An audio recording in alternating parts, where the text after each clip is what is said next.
नमस्कार। आज फाल्गुन शुक्ल चतुर्दशी शके 1936 सादर करत आहोत ठाणे वार्ता। ठळक घडामोडी। आदिवासींसाठीचा निधी कुठे खर्च होतो हेच कळत नसल्याची राज्यपालांची खंत। पोलीस शाळेतील शुल्क वाढीच्या विरोधात कारवाई करण्याची आमदार संजय केळकर यांची मागणी। आणि प्रादेशिक परिवहन कार्यालयाने 10 महिन्यात केलेल्या कारवाईत अवघ्या 1,500 रिक्षा दोषी। या आणि इतर घडामोडी विस्तृतपणे पण काही क्षणातच। ठाणे वार्ता पहा श्रीस्थानक वाहिनीवर। आता सकाळी 9:15 पासून रात्री 9:15 पर्यंत ठाणे वार्ता, ठाण्यातील पहिलं दृकश्राव्य माध्यम। श्रीस्थानक वाहिनी ठाण्याची स्वतःची वाहिनी। ठाण्यातील घडामोडी, कार्यक्रम, वादविवाद, अगदी गाणी, नाटक याचा आनंद घर बसल्या पहा श्रीस्थानक वाहिनी। आपल्या ठाण्याचं हक्काचं व्यासपीठ श्रीस्थानक वाहिनी।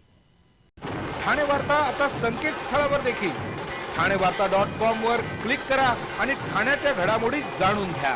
ठाण्यातील पहिलं ऑनलाईन माध्यम ठाणेवार्ता.com। नमस्कार मंडळी, दर रविवारी पाहायला विसरू नका। नमस्कार मंडळी, आपल्या प्रश्नांचं थेट उत्तर। ठाणे वार्ता पहा श्रीस्थानक वाहिनीवर।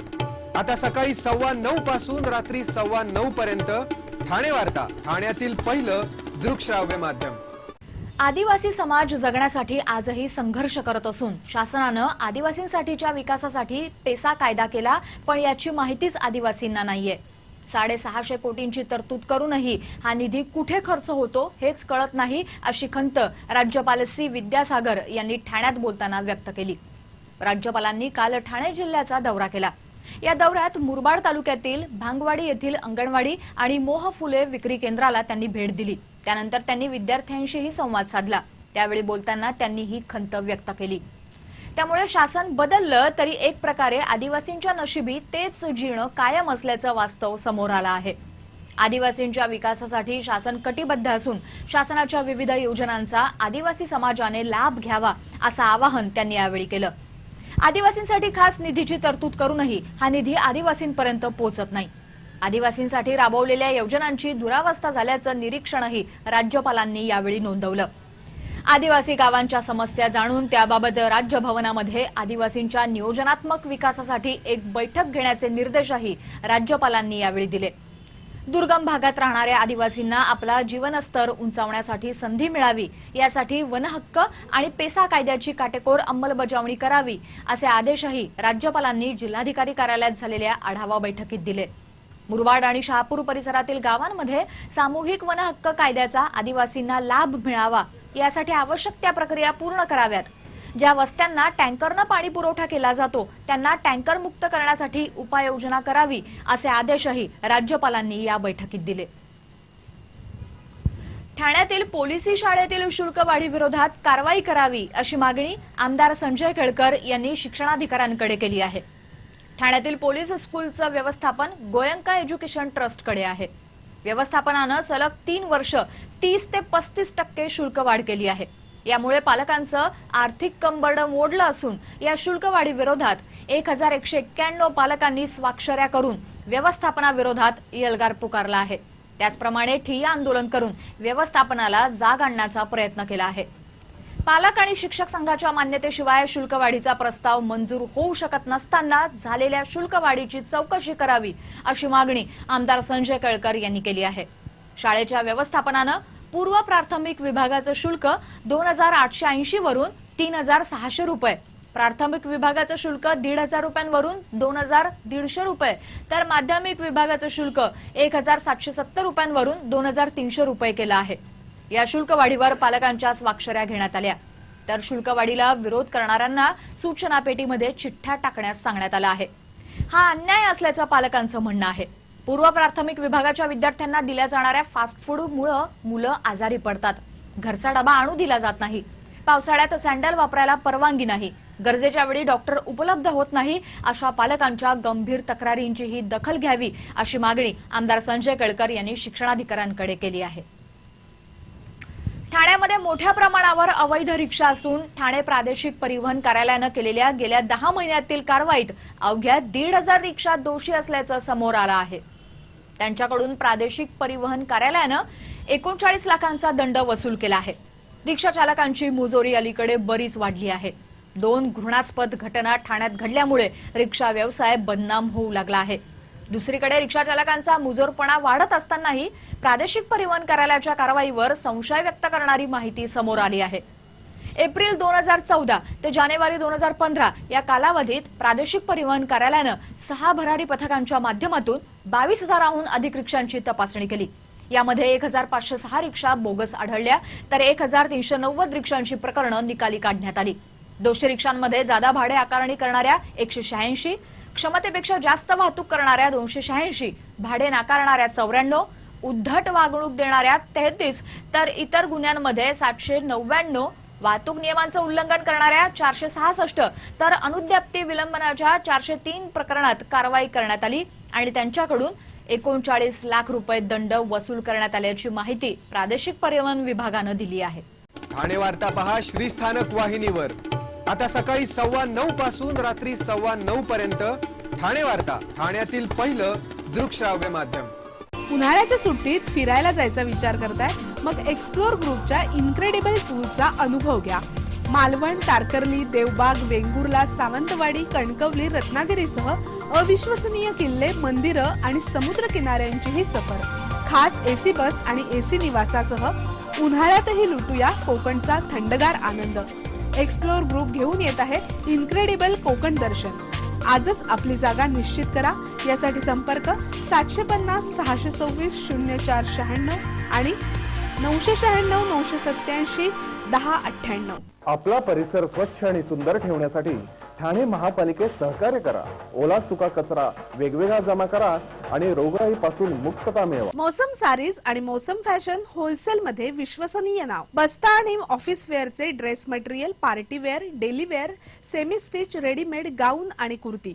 साडीमध्ये शालू, ghagra choli, bridal sarees, traditional silk sarees, Kanjeevaram, Paithani, designer sarees आणि बस्त्याच्या साड्या. फक्त मौसम साडीज आणि मौसम फॅशन मध्येच, तेही होलसेल दरात किरकोळ विक्री. मौसम साडीज, कोर्ट नाका, सीकेपी हॉल जवळ, खारकर आळी, ठाणे. मौसम फॅशन, मौसम साडीजच्या वर, पहिला माळा, ठाणे. ठाणे वार्ता आता संकेतस्थळावर देखील ठाणेवार्ता.com वर क्लिक करा आणि ठाण्याच्या घडामोडी जाणून घ्या. ठाण्यातील पहिलं ऑनलाईन माध्यम ठाणेवार्ता.com. डॉक्टर आणि रुग्णांचं पिढ्यानपिढ्यांचं जिव्हाळ्याचं नातं म्हणजेच डॉक्टर बेडेकर हॉस्पिटल. आता अत्याधुनिक सोयी सुविधा आणि तंत्रज्ञान युक्त वंध्यत्व निवारण केंद्रात IVF आणि टेस्ट ट्यूब बेबीची ही सुविधा. Doctor Bedekar hospital, Maharshi Karvepath, Thane. 65 वर्षांची निरंतर सेवा. Jaipuri jewellery exhibition cum sale. 50% बचत. American diamond sets, mangalsutra, fancy bracelet, fancy earring top, radium आणि गोल्ड प्लेटेड बांगड्या आणि अन्य ज्वेलरी. फक्त जयपुरी ज्वेलरी एक्झिबिशन मध्ये, अशोका बेसमेंट जवळ, गोखले रोड, नौपाडा, ठाणे पश्चिम. ठाणे वार्ता पहा श्रीस्थानक वाहिनीवर. आता सकाळी 9:15 पासून रात्री 9:15 पर्यंत ठाणे वार्ता, ठाण्यातील पहिलं दृकश्राव्य माध्यम. ठाणे महापालिकेनं प्लास्टिक पिशव्यांविरुद्ध कडक मोहीम सुरू केली असून प्लास्टिक पिशव्या देणाऱ्या दुकानदारांवर दंडात्मक कारवाईचा इशारा पालिका आयुक्तांनी दिला आहे. आरोग्यास हानिकारक ठरणाऱ्या 50 मायक्रॉनपेक्षा कमी जाडीच्या प्लास्टिक पिशव्यांच्या वापरावर प्रतिबंध करण्यासाठी पालिका आयुक्तांनी 10 प्रभाग समिती स्तरावर 10 विशेष पथकांची नियुक्ती केली आहे. पातळ प्लास्टिक पिशव्यांच्या अनिर्बंध वापरावर प्रतिबंध घालण्यासाठी स्वच्छता निरीक्षक आणि कर्मचारी अशा 10 जणांचं विशेष पथक निर्माण करण्यात आलं असून हे पथक अचानक दुकानांवर छापे टाकून प्लास्टिक पिशव्यांच्या जप्तीची कारवाई तसंच दुकानदारांवर दंडात्मक कारवाई करणार आहे. रस्त्यावर 50 मायक्रॉनपेक्षा कमी जाडीच्या प्लास्टिक पिशव्या आणि होळीसाठी विकल्या जाणाऱ्या पातळ पिशव्यांवरही कारवाई करण्याच्या सूचना या पथकांना देण्यात आल्या आहेत. गेल्या 2 दिवसात या पथकांनी 50 किलो प्लास्टिक पिशव्या जप्त करून 65,000चा दंड वसूल केला आहे. कुठल्याही रासायनिक अथवा हानिकारक रंगाचा वापर न करता पारंपरिक पद्धतीनं आणि नैसर्गिक रंगांचा वापर करून होळी साजरी करावी असं आवाहन पालिका आयुक्त आणि महापौरांनी केलं आहे. होळी साजरी करताना पर्यावरणाबरोबरच आरोग्याचीही विशेष काळजी घ्यावी असं आवाहनही या द्वयींनी केलं आहे. ठाणे हे सांस्कृतिक, सामाजिक आणि धार्मिक परंपरा जपणारं शहर आहे. ही परंपरा अधिक समृद्ध करताना वृक्षतोड न करता, पाण्याचा अपव्यय टाळून, पर्यावरण तसंच आरोग्याला हानी न पोहोचवता नैसर्गिक आणि पारंपरिक पद्धतीनं होळीचा सण साजरा करावा असं आवाहन करण्यात आलं आहे.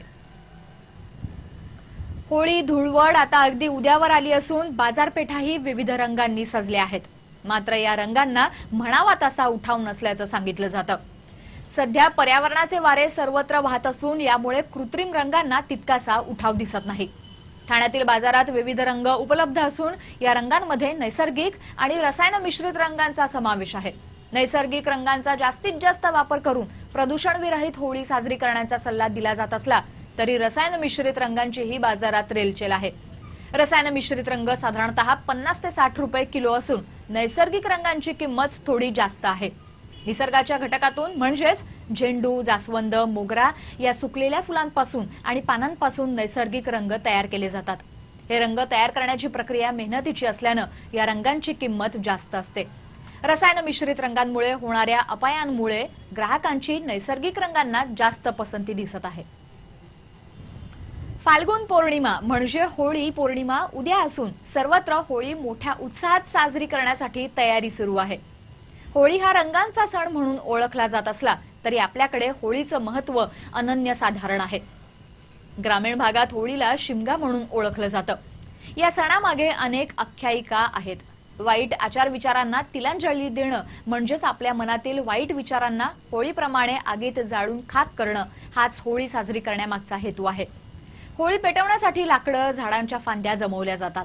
रात्री होळीचं पूजन करून पुरणपोळीचा नैवेद्य दाखवला जातो आणि नंतर होळी पेटवली जाते. होळी पेटवताना होळी रे होळी पुरणाची पोळी अशा घोषणाही दिल्या जातात. होळीच्या वेळी वातावरणात बदल झालेला असतो. हिवाळा संपून उन्हाळ्याची सुरुवात झालेली असते. अशा वेळेला हवामानात आणि आपल्या शरीरातही बदल होत असतो. जेव्हा होळी प्रज्वलित केली जाते त्यावेळी ठिकठिकाणी 145 डिग्री सेल्सिअस एवढं तापमान निर्माण होतं. आपल्या परंपरेनुसार आपण जर होळीला प्रदक्षिणा घातली तर या होळीतील उष्णतेमुळे आपल्या शरीरावरील सूक्ष्म जीवजंतू मरतात. तसंच होळीच्या दुसऱ्या दिवशी होळीची विभूती जर कपाळाला लावली तर त्यातील चंदन, वेगवेगळी पानं, फुलं, आंब्यांची पानं यामुळे आपलं आरोग्य संपन्न होतं असं शास्त्रीय कारणही होळी मागे आहे.